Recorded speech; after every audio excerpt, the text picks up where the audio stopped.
नमस्कार, मैं कीर्ति और मैं आप सभी का स्वागत करती हूं आपके अपने चैनल भिवानी हलचल पर। तो आइए नजर डालते हैं आज की मुख्य खबरों पर। विभाग के निर्देशानुसार स्कूलों में कक्षा पहली से 8वीं तक के विद्यार्थियों को मिड डे मील योजना के तहत फिर से दोपहर के भोजन की व्यवस्था शुरू की जाएगी। यह कहना था जिला मौलिक शिक्षा अधिकारी नरेश मेहता का। साथ ही उन्होंने बताया कि इसके लिए स्कूलों को पत्र भी जारी कर दिए गए हैं। वहीं उन्होंने संस्था प्रधान को साफ सफाई की विशेष ध्यान रखने की सलाह भी दी। कोरोना महामारी के कारण लंबे अंतराल के बाद स्कूली बच्चों द्वारा मिड डे मील की थाली उपलब्ध करवाई जाएगी। इस बारे में district elementary education officer Naresh Mehta ने बताया कि सभी सरकारी स्कूलों में 8वीं कक्षा तक के बच्चों के लिए मिड डे मील योजना के तहत दोपहर में गर्म भोजन पकाकर खिलाया जाता है। इस कार्य के लिए शिक्षा विभाग द्वारा कुक कम हेल्पर नियुक्त किए हुए हैं, जिन्हें 7,000 रुपये प्रति माह दिए जाते हैं। वहीं उन्होंने बताया कि सरकार द्वारा बच्चों के मानसिक व शारीरिक विकास के लिए प्रोटीन युक्त भोजन उपलब्ध करवाया जाता है। मिड डे मील जो है काफ़ी समय से ये अवेटेड था सही मायने में, तो क्योंकि पीछे कोरोना काल में और उसके बाद जो है स्कूलों के बंद होने की वजह से अनाज या खाद्यान्न जो है विद्यालयों में पड़ा था, जिसको विभागीय निर्देशानुसार जो है वो सूखा बंटवाया गया घर घर जाकर, और हमारे अध्यापकों ने सभी बच्चों को जो है इसमें कवर किया और जो उनका हक बनता था वो उनका हिसाब का राशन उनको वितरित किया। अब कल से विद्यालय जो है वो रीओपन हुए हैं आफ्टर समर वैकेशन, और मिड डे मील का जो पका हुआ भोजन है वो सुचारू रूप से अब चल रहा है। किसी भी प्रकार की कहीं से कोई ऐसी दिक्कत नहीं है। सारा राशन, कुकिंग कॉस्ट्स और जो भी चीज़ें उसके लिए अवेलेबल होनी चाहिए एक अच्छी किचन के लिए। इवन हमने कुकों की ड्रेस का पैसा भी जो है वो डाल दिया है, और उसकी वर्दी भी हमने जो है तय कर दिया है कि हरे रंग का कपड़ा जो है वो कुक डालेंगे। वो प्रत्येक खंड में वो कपड़े का सैंपल और उसकी राशि भी वितरित हो चुकी है। सर, काफी दिनों से मिड डे मील हड़ताल पे चल रहा है। नहीं, हड़ताल पे तो नहीं कह सकते, लेकिन बंद ज़रूर था। वो सिर्फ जो है वो पेंडेमिक की वजह से बंद था वो, लेकिन अब क्योंकि सब कुछ नॉर्मल हो गया है तो नॉर्मल होने की वजह से सारी चीज़ों को हम जो है वापस ट्रैक पर लाने की कोशिश कर रहे हैं, और इसके लिए बाकायदा इस बार के लिए हमें पैसा भी प्राप्त हो गया है, डायरेक्शंस भी आ गई हैं कि कुकों का भी हम जो है प्रशिक्षण करवाएंगे, उनकी टेस्टिंग वगैरह का है लैब में, उसके बारे में भी हमारे पास डायरेक्शंस आ गई हैं। जो भी लैब्स जो है टाई अप होंगी उसमें हर स्कूल की ये ड्यूटी होगी कि अपने भोजन को एक बार टेस्ट करवाए कि जो पौष्टिकता भोजन में होनी चाहिए वो वास्तव में बच्चों को मिल रही है या नहीं मिल रही है। और साथ में जो है साफ़ सफाई के लिए भी जो है, और उसका कुकों का हेल्थ चेकअप है, उनकी ट्रेनिंग्स है, उनकी वर्दी है, और हम तो कोशिश ये करेंगे कि जो है उनके सिर पर भी स्कार्फ का भी कोई प्रावधान करें, ताकि किसी भी प्रकार की कोई भी गुंजाइश ना रहे भोजन के अंदर कोई ऐसी गंदगी या कोई ऐसा कीटाणु वगैरह जाए, बच्चों को अच्छा भोजन मिले और बच्चे हमारे स्वस्थ रहें as per central government norm, क्योंकि प्रधानमंत्री पोषण योजना है तो उसमें हम नहीं चाहते कि किसी प्रकार की कोई कमी रह जाए इसमें। और इसमें बाकायदा एक और भी हमारे पास डायरेक्शंस है कि हम जो है इसमें भोजन बनाने की भी प्रतियोगिता कराएंगे, और एक जो है हमारा अतिथि भोजन जिसके नाम से हम बालिकाओं का जो है जन्मदिन मनाते हैं हर माह के तीसरे मंगलवार को, उसको भी हम ज़ोर शोर से शुरू करने जा रहे हैं। और मेरी पर्सनल ये कोशिश रहेगी कि हर महीने किसी न किसी विद्यालय में व्यक्तिगत रूप से मैं हाजिर हूँ और इस बात को सुनिश्चित करें कि भाई बच्चों का, लड़कियों का जन्मदिन भी मनाया जाए और साथ में समाज का भी सहयोग लिया जाए, समाज के लोगों को बुलाया जाए वहाँ पर, और उसके लिए एक विशेष पकवान का भी प्रावधान किया गया है। और मैं उम्मीद करता हूँ कि नया सेशन जैसे शुरू हुआ है जल्द ही सारा पटरी पर चीज़ें आएंगी और एक बेहतरीन जो है मिड डे मील का जो पौष्टिकता है वो बच्चों को मिलेगी। स्थानीय हनुमान झौड़ी धाम मंदिर में rotary club Delhi mid town व सिंगर मशीन कंपनी द्वारा महिलाओं को स्वावलंबी एवं सशक्त बनाने के उद्देश्य से सिलाई प्रशिक्षण केंद्र खोला गया, जिसका शुभारंभ भिवानी महेंद्रगढ़ लोकसभा सांसद चौधरी धर्मवीर सिंह व जिला उपायुक्त RS ढिल्लों ने बतौर मुख्य अतिथि के रूप में पहुंचकर किया। सिलाई प्रशिक्षण केंद्र के उद्घाटन समारोह पर बोलते हुए भिवानी महेंद्रगढ़ सांसद चौधरी धर्मवीर सिंह व भिवानी के जिला उपायुक्त RS ढिल्लों ने कहा कि इस प्रकार का प्रशिक्षण केंद्र महिलाओं को स्वावलंबन एवं सशक्त बनाता है। और यही नहीं, इस प्रकार के प्रशिक्षण से महिलाएं 2 घरों को संवारने का काम करती है। इसलिए इस प्रकार के प्रशिक्षण केंद्र महिला सशक्तिकरण को मजबूत करने के लिए ज़रूरी है। उन्होंने कहा कि केंद्र और प्रदेश की सरकार की महिलाओं को सशक्त करने के लिए अलग अलग योजनाएं चलाई जा रही हैं। उन्होंने कहा कि आज के बदलते परिवेश में महिलाओं को मजबूत करना बहुत ज़रूरी है, ताकि वह अपने पांव पर खड़ी होकर कार्य कर सके और किसी भी प्रकार से दूसरों पर डिपेंड न रह सके। वहीं rotary club Delhi mid town के अध्यक्ष सुरेश गुप्ता एवं सिंगर मशीन कंपनी की तरफ से अल्पना देवी ने कहा कि यहां से महिलाएं जो प्रशिक्षण लेंगी उन्हें महिलाओं को सिंगर मशीन व rotary club Delhi mid town की तरफ से प्रमाण पत्र भी दिया जाएगा। उन्होंने कहा कि उनके द्वारा दिए जाने वाले प्रमाण पत्र एवं अपनी अनुभव के बल पर महिलाएं उद्योग क्षेत्र में रोजगार प्राप्त करेंगी। उन्होंने कहा कि उनके द्वारा अलग अलग स्थानों पर इस प्रकार के प्रशिक्षण केंद्र खोले जा रहे हैं, ताकि बहन बेटियों को स्वावलंबित किया जा सके। आपसे टैक्स लेके हेल्थ में, एजुकेशन में, रोड में, कनेक्टिविटी में बिजली जो खर्च करती है सरकार और साहूकारों में कोई ज़्यादा अंतर नहीं है। सिलाई प्रशिक्षण केंद्र की मशीन और वैस कॉलेज में मोबाइल वैन, कंप्यूटर की शायद वही मेरी प्रार्थना। वहाँ तो फिर भी पढ़े लिखे परिवारों के बच्चे जाएंगे, क्या दानी बहुत गरीब बच्चों की देखिए आपने। ये जो सारी बाइक है, ये भिवानी के सबसे ज़्यादा कमजोर बस्ती यहाँ पर है। आप जो करोगे वो बहुत, ये जितने कंप्यूटर वैस कॉलेज में दिए हैं उनमें से आप एक कंप्यूटर यहाँ रखा देगा, ये सबसे गरीब है।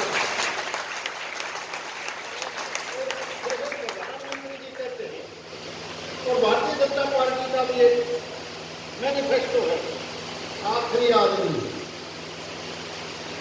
चुन जाएगी तो हम बातें सीखते हैं। आपका गरीब से गरीब आदमी कौन अनुमान डाली रेलवे लाइन पार उसका मैं कोई न कोई साथी जिसको यहाँ से सीखते हैं और रोजगार की गारंटी आप दे दो, फिर हम भी सीखेंगे। आपकी सरकार तो बिना रोजगार दे पाओ नहीं दे पाओ, लेकिन हमारा विश्वास है काम दो।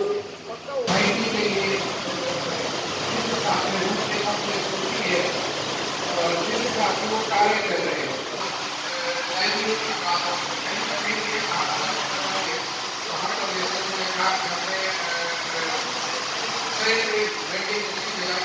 बड़ा अच्छा कार्य है। सोसाइटी को ये दे रहे हैं, और एक मैं भी जैसे कि हमारे MLA साहब और MP साहब जो बैठे हैं, ये भी सोसाइटी के लिए, अपने डिस्ट्रिक्ट के लिए, अपने प्रदेश के लिए काफ़ी सोचते हैं। 2-3 नई चीज़ें जो भिवानी में की जा रही हैं। साहब पहले आपकी हमारी बातचीत हुई थी। आज माननीय सांसद, माननीय विधायक, माननीय डिप्टी कमिश्नर साहब सब लोग पधारे और सब ने इसको अप्रिशिएट किया। ये एक अनोखा काम आज भिवानी में हुआ है। 45 मशीन के साथ ये सेंटर चालू हो चुका है। मेरे को इस बात की खुशी है कि मैं भिवानी की बेटियों को और महिलाओं को उनके पाँव पर खड़ा कर दूंगा। शादी से पहले, शादी के बाद उनको किसी के सामने हाथ नहीं पसारना पड़ेगा। जैसा आपने देखा आज भिवानी में 6 स्कीमें मैंने चालू किया है रोटरी की तरफ से। पहला, सैनिटरी पैड की डिस्पोजेबल मशीनें 2 आदर्श कॉलेज और 3 वेस्ट कॉलेज में लगा दी गई है। दूसरा, कंप्यूटर सेंटर खोल दिए गए हैं। आज भिवानी में हमने एक सिंगर सेंटर खोला है जो रोटरी और सिंगर की एसोसिएशन से इस मंदिर में खोला गया है, और हमारा यहाँ पर पूरा सहयोग रहेगा सिंगर की तरफ से। यहाँ महिलाएं 3-6 महीने का कोर्स सीखेंगी, जो उनको एक बहुत ही नॉमिनल अमाउंट में वो यहाँ पर से कोर्स सीख के और अपने आप को एक समझ लीजिए पूर्ण फैशन डिज़ाइनर के रूप में उनको बाहर निकाला जाएगा। और एक उनको जो है इसका प्रमाण पत्र भी दिया जाएगा इन कोर्सेज़ का। और ये कोर्सेज़ बेसिक से लेके एडवांस कोर्सेज़ की पूरी सिलाई सिखाई जाती है, और इतना सक्षम उनको बना दिया जाता है कि वो घर बैठ के ही आराम से अपने आप को आत्मनिर्भर होकर अपने लिए कुछ और काम बना सकती हैं, अपनी फैमिली की हेल्प कर सकती हैं, फिनेंशियली अपने आप को इंडिपेंडेंट बना सकती है। तो हमारा यही मकसद है। इस यहाँ पर हम लोगों ने देखिए बेसिक सिलाई मशीन भी लगाई है हमने, क्रिएटिव डिज़ाइनिंग मशीन जिसको कहते हैं, जिसके अंदर इनबिल्ट डिज़ाइन होते हैं। तो डिज़ाइन जो इनबिल्ट होते हैं उससे लड़कियाँ अपनी ड्रेस पे कोई भी डिज़ाइन कुछ निकाल सकती हैं। प्लस हमने यहाँ पर इंडस्ट्रियल मशीन लगाई है, जो मशीन किसी भी उद्योग में काम आती है, जहाँ लड़कियाँ बाहर जाके काम करना चाहती है प्रोडक्शन हाउसेज में, तो उनको यहाँ पूरी उसकी ट्रेनिंग दी जाएगी। 6 महीने का प्रशिक्षण यहाँ दिया जाएगा, 3 महीने का कोर्स होगा और 6 महीने का कोर्स होगा। तो जो लड़कियाँ 3 महीने का कोर्स करके कहीं पर भी अपने घर से काम शुरू कर सकती हैं या कहीं पर नौकरी उनको मिल सकती है, ये उसका पूरा प्रशिक्षण। अलग अलग मशीनें हैं, आपके घर में एक हाथ वाली होती है, एक पैर वाली होती है, ठीक है ना। लेकिन इसमें आप लोग वो मशीनें हैं जो टेलर मास्टर के पास है, जो डिजाइनर के पास है, और जो फैक्ट्री में वो वाली मशीनें लगती हैं। कोई वो नहीं है छोटी मोटी मशीनें कि घर वाली, हर मशीन पे आपको सिखाया जाएगा। सबसे पहले हम आपको पहले महीने में आपकी ट्रेनिंग होगी, आपको मैकेनिक बनाया जाएगा, मशीन का मैकेनिक। जब आप मैकेनिक बनेंगे तो उसका सर्टिफिकेट मिलेगा आपको। आपकी 2 दिन तक ट्रेनिंग चलेगी, आपको मैकेनिक बनाया जाएगा पूरी तरह, जिससे कि हम दोबारा कभी इधर आए ना। शनिवार को धीरज सिंह के स्वागत में इस कदर भीड़ उमड़ी कि कई बार शहर में ट्रैफिक जाम की नौबत बनी। युवा कांग्रेस के राष्ट्रीय सचिव बनने के बाद पहली बार भिवानी पहुंचे धीरज सिंह का यूथ कांग्रेसियों द्वारा भव्य स्वागत किया गया। इस दौरान यूथ कांग्रेसियों ने करीबन 500 बाइक के काफिलों के साथ हुमनामल प्याऊ से पीडब्ल्यूडी रेस्ट हाउस तक स्वागत जुलूस निकाला। युवा कांग्रेस के राष्ट्रीय सचिव बनने पर धीरज सिंह ने बताया कि उन्होंने वर्ष 2010 में कांग्रेस यूथ प्रधान से अपनी राजनीतिक करियर की शुरुआत की। उसके बाद वर्ष 2012 में भिवानी के हल्का महासचिव, वर्ष 2014 में लोकसभा महासचिव और वर्ष 2016 में अब तक प्रदेश महासचिव के पद पर रहे। इस 12 वर्ष के कार्यकाल के दौरान राहुल गांधी ने उनके कार्य एवं निष्ठा को देखते हुए उन्हें राष्ट्रीय कार्यकारिणी में अहम जिम्मेदारी सौंपते हुए कांग्रेस का राष्ट्रीय सचिव नियुक्त किया है। नवनियुक्त युवा कांग्रेस के राष्ट्रीय सचिव धीरज सिंह ने कहा कि कांग्रेस पार्टी में हमेशा कार्यप्रणाली एवं मेहनत को तवज्जो दी जाती है। कांग्रेस ने हमेशा कार्यकर्ता का सम्मान किया है तथा कांग्रेस में कार्यकर्ता अपनी मेहनत की बदौलत ही किसी उच्च पद तक पहुंच सकता है, जिसका उदाहरण वे स्वयं हैं।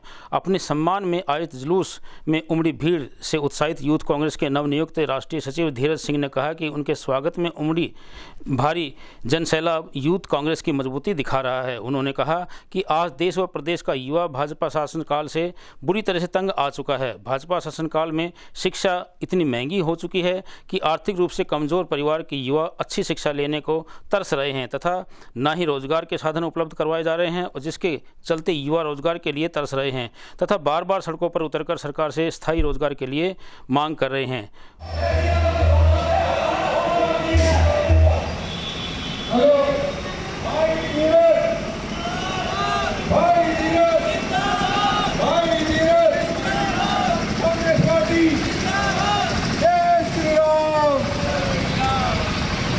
श्री राम। भाई धीरज,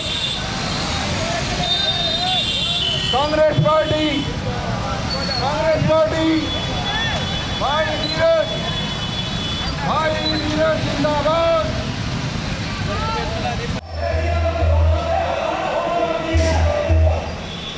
हेलो भाई धीरज, भाई धीरज, भाई धीरज, कांग्रेस पार्टी, जय श्री राम, जय श्री राम।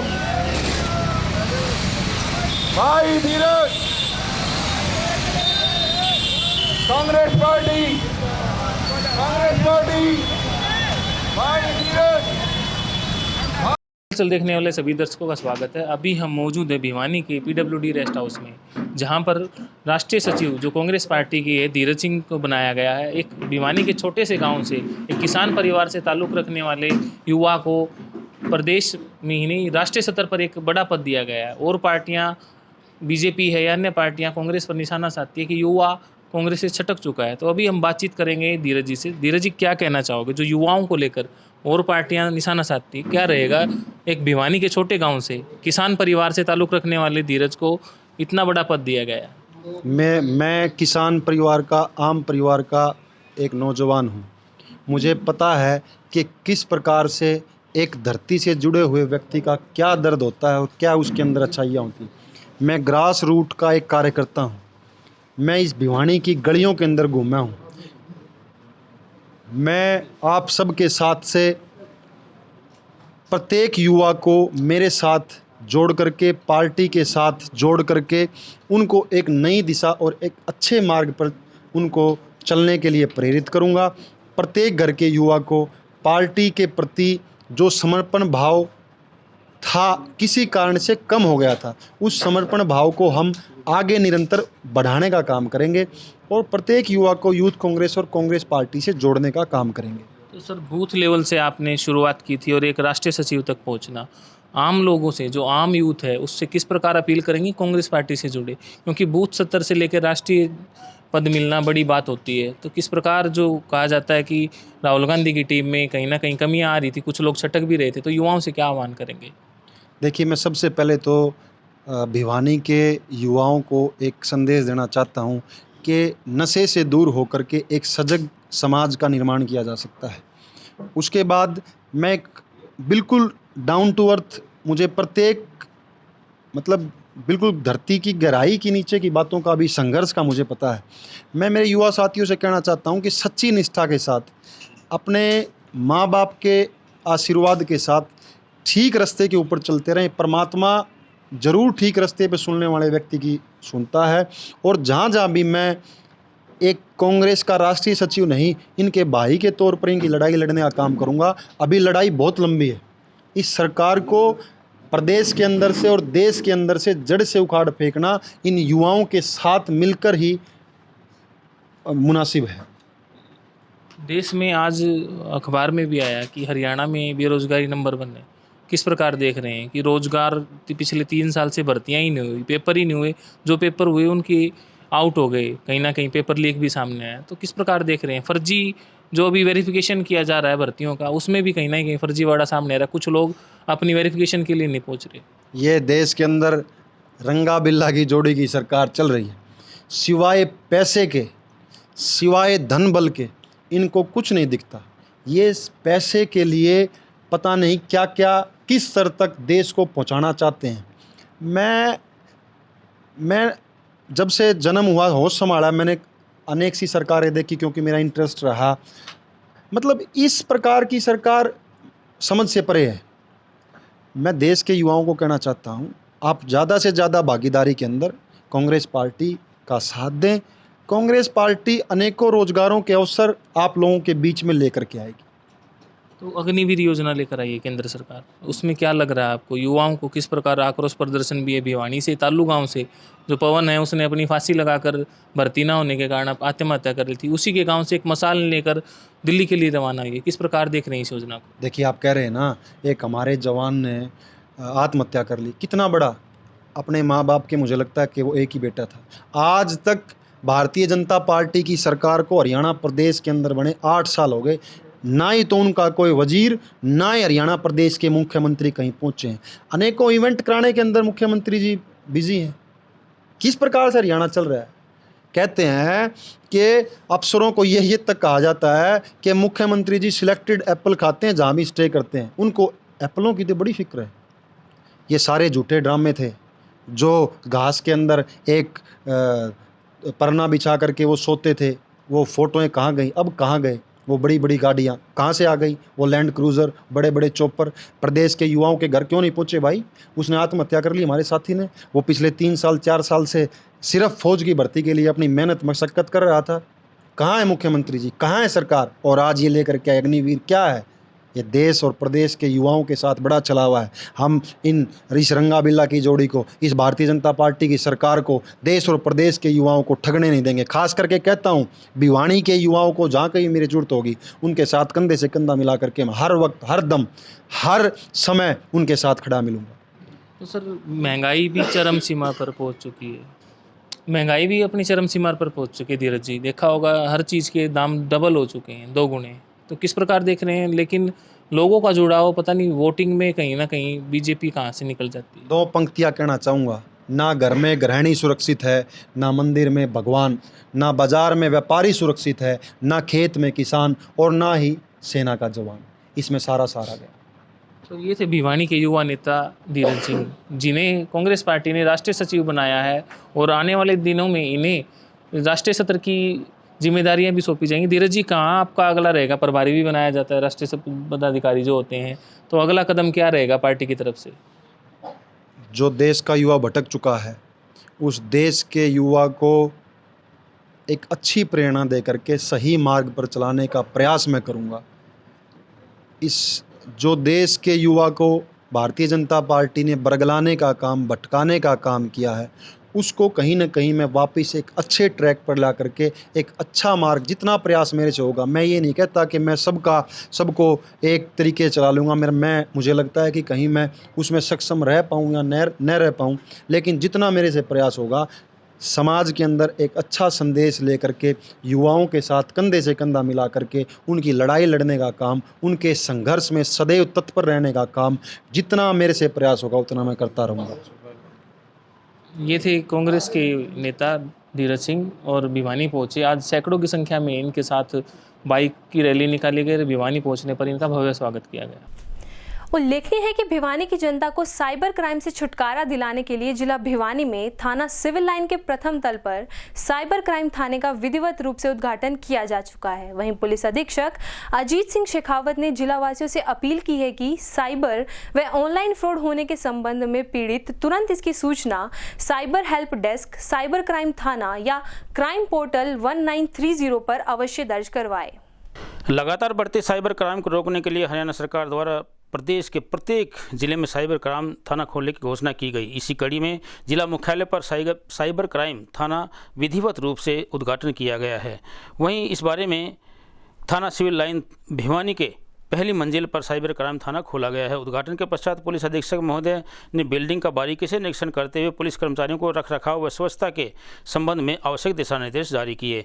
पुलिस अधीक्षक अजीत सिंह शेखावत ने कहा कि लोगों की सुविधाओं के मद्देनजर पुलिस की सर्विस को और बेहतर करने के प्रयास लगातार जारी हैं। पुलिस सदैव आमजन की सेवा के लिए तत्पर है। पुलिस का निरंतर प्रयास है कि साइबर अपराधों पर अंकुश लगाते हुए अपराधियों को हर हाल में सलाखों के पीछे भेजा जा सके। इस अवसर पर पुलिस अधीक्षक ने आम नागरिकों से अपील करते हुए कहा कि वह अपनी निजी जानकारी किसी भी अनजान व्यक्ति के साथ साझा न करें। पुलिस अधीक्षक ने भिवानी के द्वारा प्रशिक्षु उप निरीक्षक सुमित कुमार को साइबर क्राइम पुलिस थाने का प्रबंधक नियुक्त किया है, जिनके मोबाइल नंबर हैं 8814011488। आज भिवानी जिले में साइबर पुलिस स्टेशन स्टार्ट किया गया है 1 जुलाई से।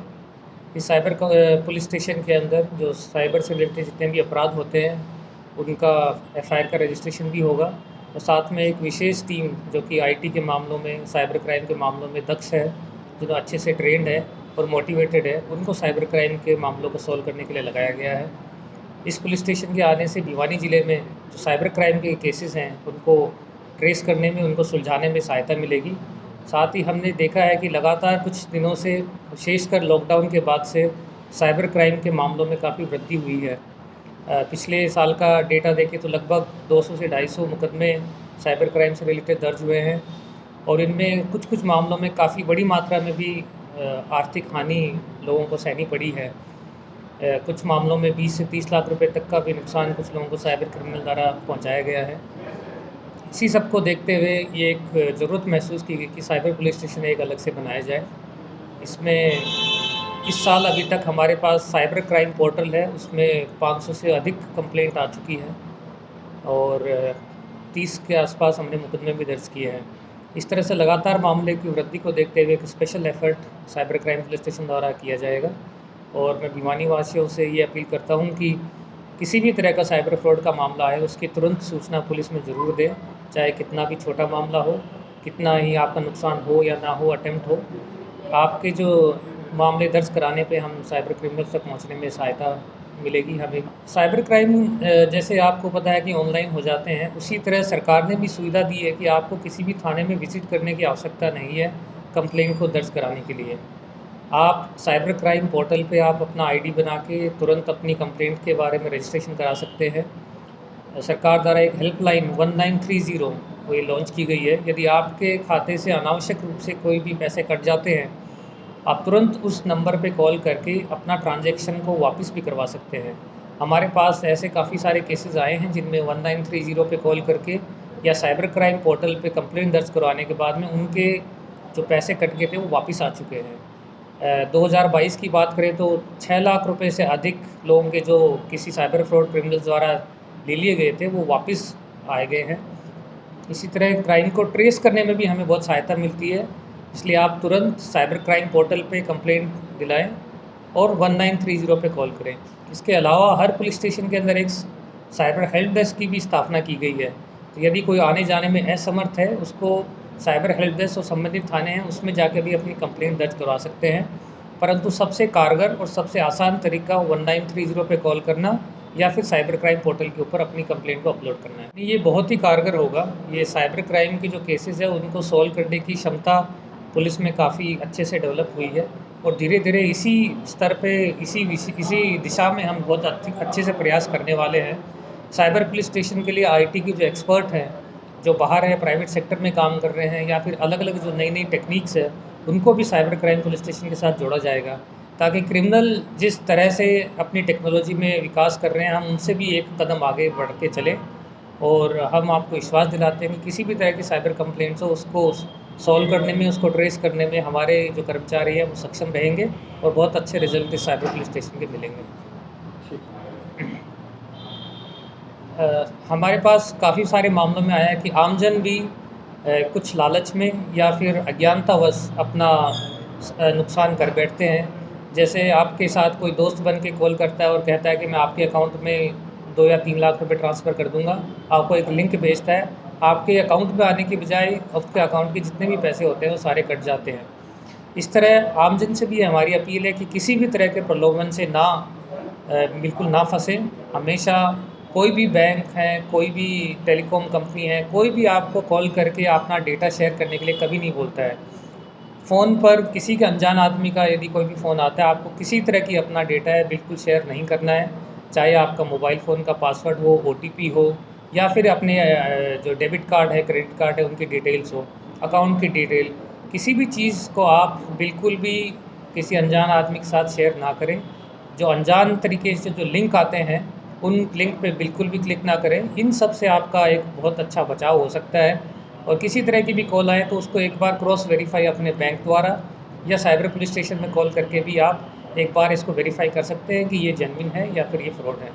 इसके अलावा हम साइबर पुलिस स्टेशन के अलग अलग किस किस तरह के जो फ्रॉड हो सकते हैं उनकी एक सीरीज़ भी निकालेंगे। हर रोज़ एक नया तरीका जो अपराध करने का है उसके बारे में भी एक जानकारी साइबर पुलिस स्टेशन के जो ट्विटर अकाउंट है और भिवानी पुलिस का ट्विटर अकाउंट में उस पर एक जानकारी रोज़ दी जाएगी ताकि लोगों को जागरूकता भी बनी रहे। जब से कोविड आया उसके बाद से लोग बेरोज़गार हो गए और इस मामले को देखते हुए काफ़ी बड़ी संख्या में लोग इस साइबर फ्रॉड के शिकार होने लगे। जो लोग थे काफ़ी ज़्यादा एक्टिव हो गए, लोगों को धोखाधड़ी करके गलत उसमें करके उनके पैसे हटते हैं।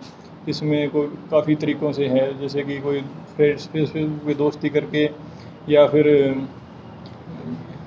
दोस्ती करके ये कोई जान पहचान का बन के कि मैं आपका कोई साथी हूँ या मैं आपके कुछ पैसे दे रहा हूँ। मतलब काफ़ी सारे तरीके आ गए हैं, हम ये नहीं कह सकते, बहुत सारे तरीक़ों के द्वारा ये लोग पैसे ऐंठ रहे हैं। इसी को देखते हुए सरकार ने, इसी को गंभीरता को देखते हुए सभी हरियाणा के सभी ज़िलों में साइबर थाने खोलने का कदम उठाया है। और हमारी SP श्रीमान पुलिस अधीक्षक के आदेश में एक अच्छी IT या साइबर एक्सपर्टों की टीम दी गई है, जिसमें हम पूरा एफर्ट करेंगे कि जनता के जो साइबर ठगी के अपराधी हैं उनको पकड़ने की, और जनता को जागरूक करेंगे इस संबंध में कि उनको शिकार ना हो सकें। जनता के लिए हम जैसे कि स्पेशली तो मेन जगह स्कूल कॉलेजों में कैंपेन चलाएंगे, मीडिया के थ्रू टेलीग्राम बाइट देंगे, न्यूज़पेपर में निकलवाएंगे, जितना भी हम एक्सप्लोर कर सकते हैं चीज़ों को करेंगे। सहयोग रहेगा इसमें।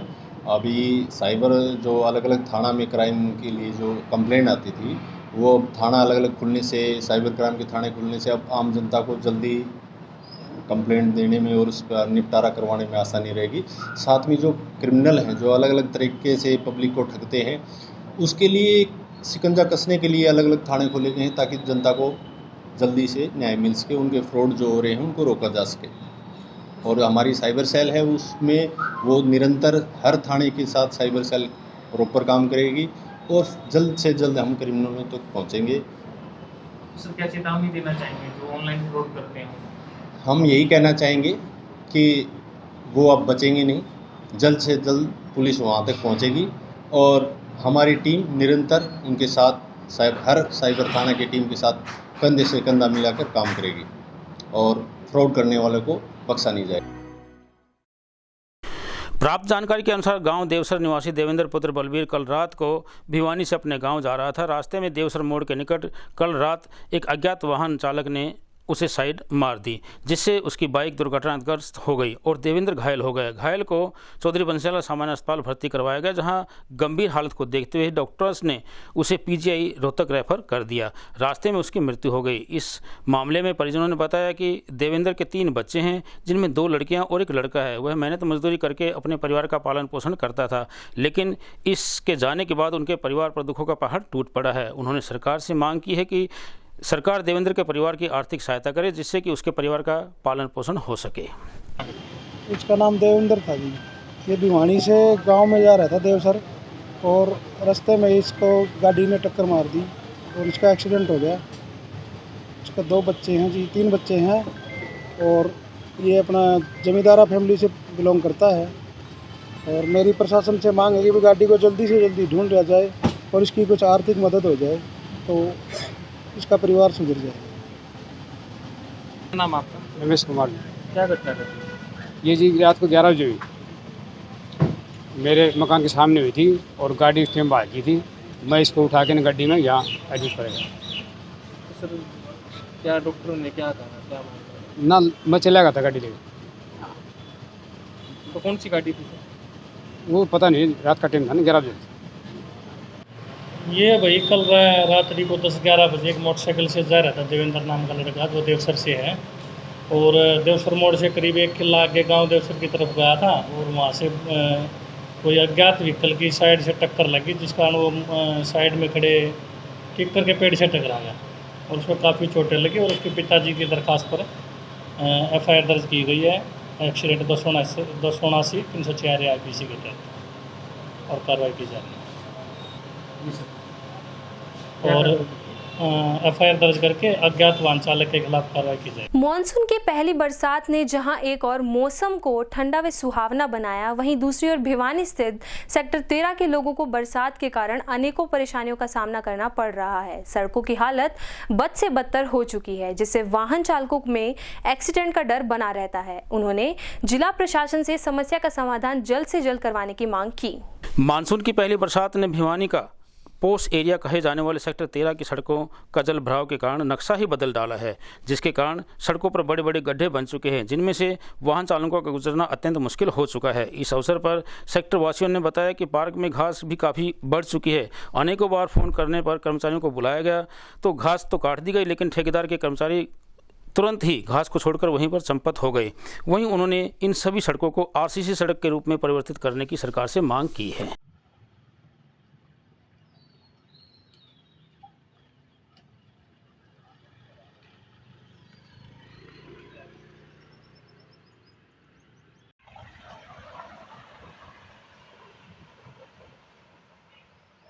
बारिश से यहाँ पर जहाँ इस पॉइंट पे 2067-33 के भी सब स्टेशन के सामने हम खड़े हैं, यहाँ पर इस टी पॉइंट पर आप देख सकते हैं, यहाँ से लेकर भिवानी पब्लिक स्कूल तक और पॉलिटेक्निक और कम्युनिटी सेंटर, सारा एरिया पानी से ऐसे भरा हुआ है। सड़कें ऐसी लग रही हैं जैसे कि सड़क ना होकर के कोई नदी या नहर है। सारी सड़कें टूट गई हैं, इतने गड्ढे हो गए हैं कि आप किसी लग्जरी गाड़ी में बैठ के चलेंगे तो ऐसा लगेगा कि किसी बैलगाड़ी में हम चल रहे हैं। अब क्योंकि कल से स्कूल भी ओपन हो गए हैं, यहाँ पर सवेरे बच्चे स्कूटी पे जाते हैं, लड़कियाँ खासकर महिलाएं, उनको इतनी असुविधा होती है, कई बार तो गिर जाती हैं, स्कूल जाने लायक बचते ही नहीं। इसके अलावा हमारी प्रशासन से और हरियाणा सरकार से ये निवेदन है कि यहाँ बरसाती पानी की निकासी का कोई प्रबंध नहीं है, जबकि लाइनें बिछाई हुई है, डिस्पोजल भी बना हुआ है।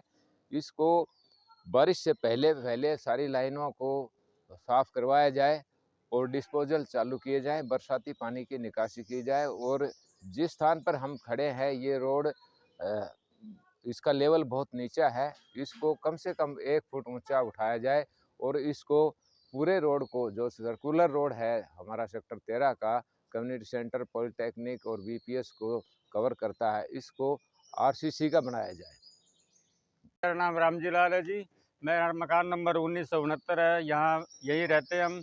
यहाँ जब ये रोड बना था तो यहाँ बहुत ज़्यादा मटेरियल उठा के ले गए, इस कारण से ये झील बन गई है। इस वजह से झील में हमारा पानी, यहाँ बरसात में जब भी बरसात आती है, थोड़ी सी बरसात आई नहीं और पानी ही पानी हो जाता है और निकासी की व्यवस्था है नहीं।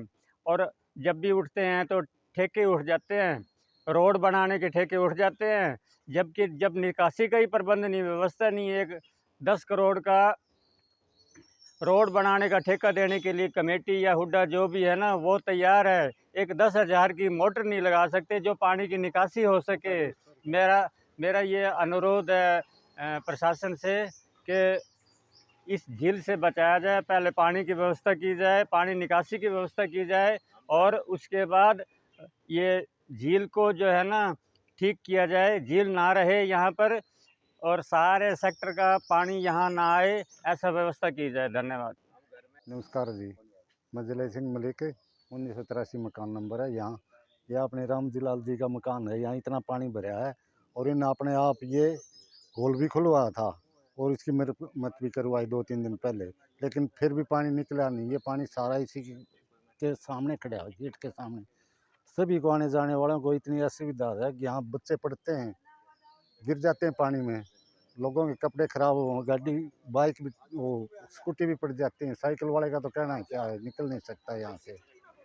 हाँ, फिर है ये पार्क 1984, 85, 86 के सामने, इसमें घास है, घास काट दी, घास उठाई नहीं, वहीं 20 दिन हो गए घास वहीं की वहीं पड़ी है, चढ़ा है।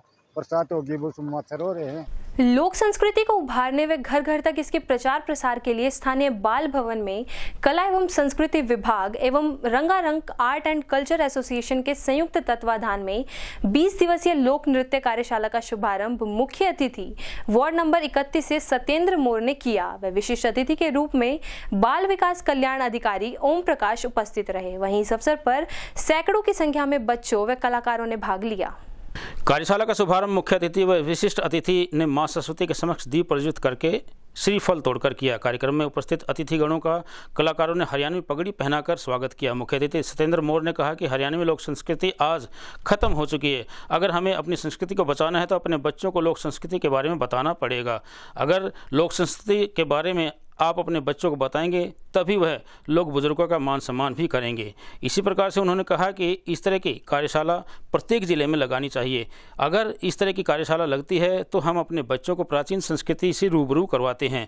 रंगारंग आर्ट एंड कल्चरल एसोसिएशन के प्रधान सुरेंद्र सिंह ने बताया कि लोक संस्कृति ही सब संस्कृति की जननी है। अगर लोक संस्कृति नहीं होती तो आज कोई भी संस्कृति नहीं पनप सकती थी। कला और सांस्कृतिक डिपार्टमेंट द्वारा जो ये कार्यक्रम आयोजित किया गया है, ये भिवानी के बच्चों के लिए सौभाग्य की बात है कि इनको इतनी सी छोटी सी उम्र में एक अच्छे से प्लेटफॉर्म के ऊपर अपना कला का प्रदर्शन करने का मौका मिलेगा, सीखने का मौका मिलेगा। इससे बच्चों के अंदर उत्साह भी बढ़ेगा, बच्चों का हौसला भी बढ़ेगा और आगे बढ़ के इनके अंदर जो कॉन्फिडेंस आएगा वो इनको पूरी ज़िंदगी यहाँ का अनुभव, यहाँ का कॉन्फिडेंस इनको पूरी लाइफ काम आने वाला है। ये बहुत ही सराहनीय काम है और इसके लिए जो कार्यक्रम का आयोजक है वो बधाई के पात्र है। हरियाणा राज्य बाल कल्याण परिषद की तरफ से सभी जिलों में अभी समर कैंप बनाया गया था, उसमें भी भिवानी जिले के बच्चों ने बहुत बढ़ चढ़कर भाग लिया है। मैं इस आर्ट एंड क्राफ्ट इस संस्था का, जो डांस की संस्था है, इन्होंने जो ये पहल की है इस समर कैंप के बाद, मैं इनको बधाई देता हूँ। और इस समर कैंप के बाद इन बच्चों को एक बार फिर 20 दिन के लिए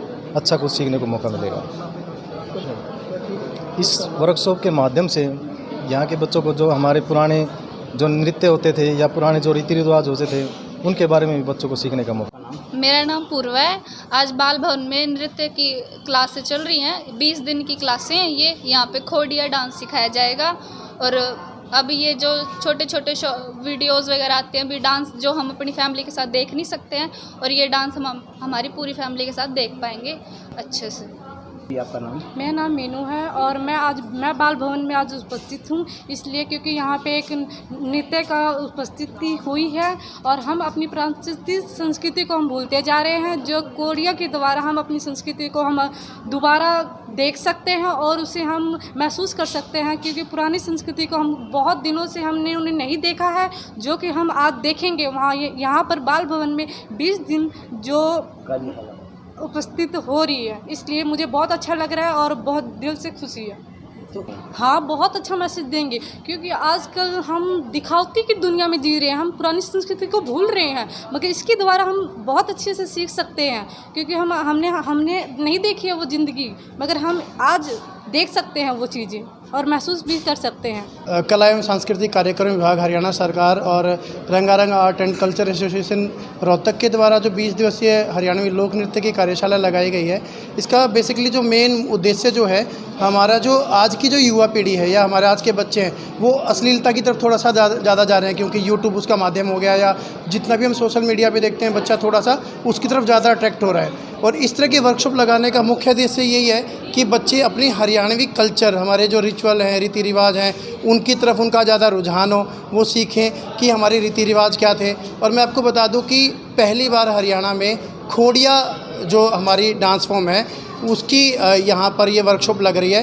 खोड़िया के बारे में लोग सिर्फ इतना ही जानते हैं कि खोड़िया में जब दूल्हा बेटा चला जाता है शादी करने के लिए, तो महिलाएं घर पे जो हंसी मजाक हंसी टिटोले करते हैं, वहाँ एक्चुअल जो होता है कि हमारा बच्चा जब चला जाता है दुल्हन को लेने के लिए, तो घर में जो एक हंसी मजाक, महिलाएं ही पुरुष बन जाती हैं, बहुत सारे खेल खेलते हैं, मस्ती करते हैं, वो सारी की सारी चीज़ें यहाँ पर इस वर्कशॉप के माध्यम से दी जाएंगी। अब मुझे दीजिए इजाज़त और बने रहिए आपके अपने चैनल भिवानी हलचल के साथ।